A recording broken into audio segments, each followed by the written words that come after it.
Hey, this is really, it's either funny or depressing or horrifying. I guess it depends on your mood at the time, but it's definitely notable. In the last 2 days of the Trump impeachment trial number two, we've seen stunning footage of what took place on January 6th, including plenty of previously unreleased footage, video of senators like Chuck Schumer and others being escorted out by security and just barely avoiding an angry Trumpist mob. That in some cases you see a senator escorted out and then the mob comes by in the hallway just seconds after a senator was escorted out. And now it's undeniable the stunning reality of what took place. And we now know that there are some defenses that simply wouldn't hold. This wasn't really a big deal. No members of Congress were really under threat. Those defenses don't work anymore because we've seen all of the footage. But we are now starting to see some, like Fox News propagandist Tucker Carlson, shift to a different type of argument. And Tucker is shifting to, it's all so confusing. It's impossible to know what really happened on January 6th, but it definitely has to do with Black Lives Matter. What? I'm not kidding. Let's look at some video of Tucker Carlson's show discussing the subject matter presented during the Trump impeachment trial this week. And he very quickly gets into, we just don't know. It's impossible to know, but we're definitely being lied to. So what does all of this mean exactly? We're not sure what it means, and we're not going to speculate. We do know for certain that the known facts of what happened on January 6th deviate in very important ways from the story they are now telling us, including the story they told us today in the impeachment hearings. We don't know what it means and we don't speculate, but what you're being told definitely isn't true. But wait, hold on, Tucker, wait a second. If you have no idea what happened and it's impossible to know what really happened, how do you know that the videos and statements so far aren't true? And then you know what's coming. Let's take a look. And in many places, the known facts bear no resemblance to the story they're telling. They're just flat out lying. There's no question about that. The question is, why would they lie about this? For an answer, think back to last spring. Beginning on Memorial Day, BLM and their sponsors in corporate America completely changed this country. They changed this country more in 5 months than it had changed in the previous 50 years. So now we don't know what happened. It's impossible to know.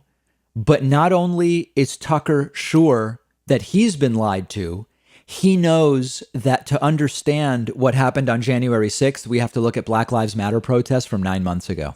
What? I sometimes jokingly will talk about how one of the reasons why populist rhetoric can be so dangerous and deceptive and pernicious is that populist rhetoric on the left and right sounds very similar. And you can fall into it. And then suddenly the solutions you get from these right-wing so-called populists are crazy. Like, we have to make sure Black Lives Matter doesn't steal your house, and we've got to stop brown people from coming into the United States.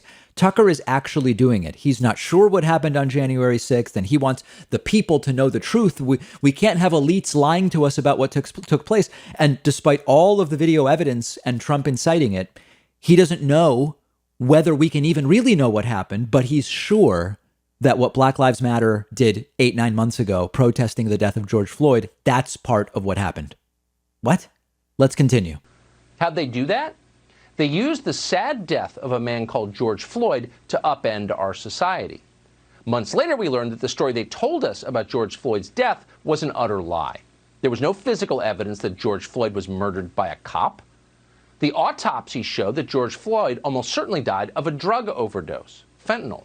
Now, Tucker mentions, as an aside, George Floyd died of a drug overdose. That's not what's been determined. That's a lie. Tucker Carlson's lying to you. The truth is that the medical examiner's office ruled that the manner of George Floyd's death was homicide. It was a homicide. The cause of death, according to the medical examiner, was what was described as, quote, cardiopulmonary arrest, complicating law enforcement subdual, restraint, and neck compression.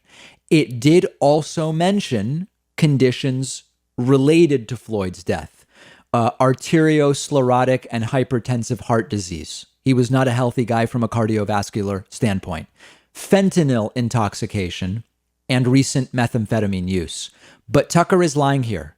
The medical examiner didn't say that what happened wasn't a homicide or that what happened wasn't related to what police officers did to George Floyd. He's lying to you while telling you that other people are lying to you and that the January 6th riot, it's just too complicated to understand. Let's look at a little more.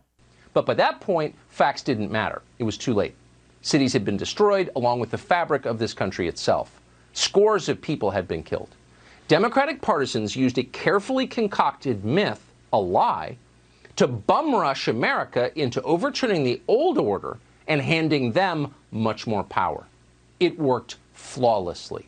So why wouldn't they do it again? And then more and more lies. The George Floyd protests were important. They were significant. They received media attention.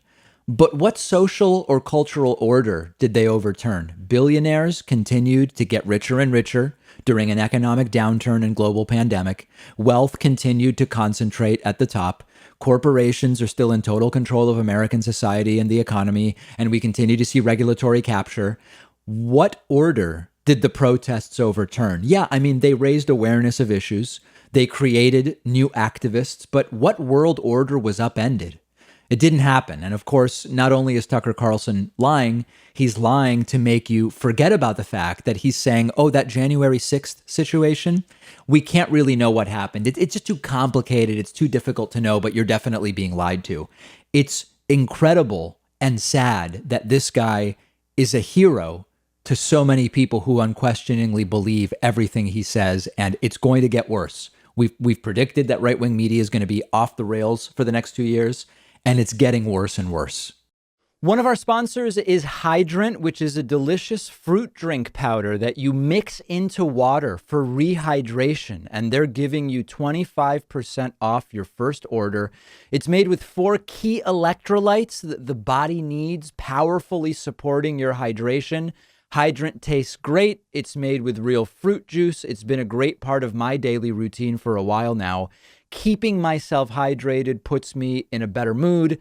The body needs hydration for basic energy and focus, and Hydrant is the perfect way to rehydrate, especially because it's cost-effective and lower in sugar compared to all of those popular sports drinks that are out there. You really have to try it for yourself to see what I mean. It tastes great. They also have a variety called Hydrant Immunity, packed with vitamins A, B, C, and D, which is also very much worth trying. Hydrant has a full refund guarantee if you're not satisfied, and you'll get 25% off your first order when you go to drinkhydrant.com/Pakman, or just enter the code Pakman at checkout. I've put the link right underneath this video.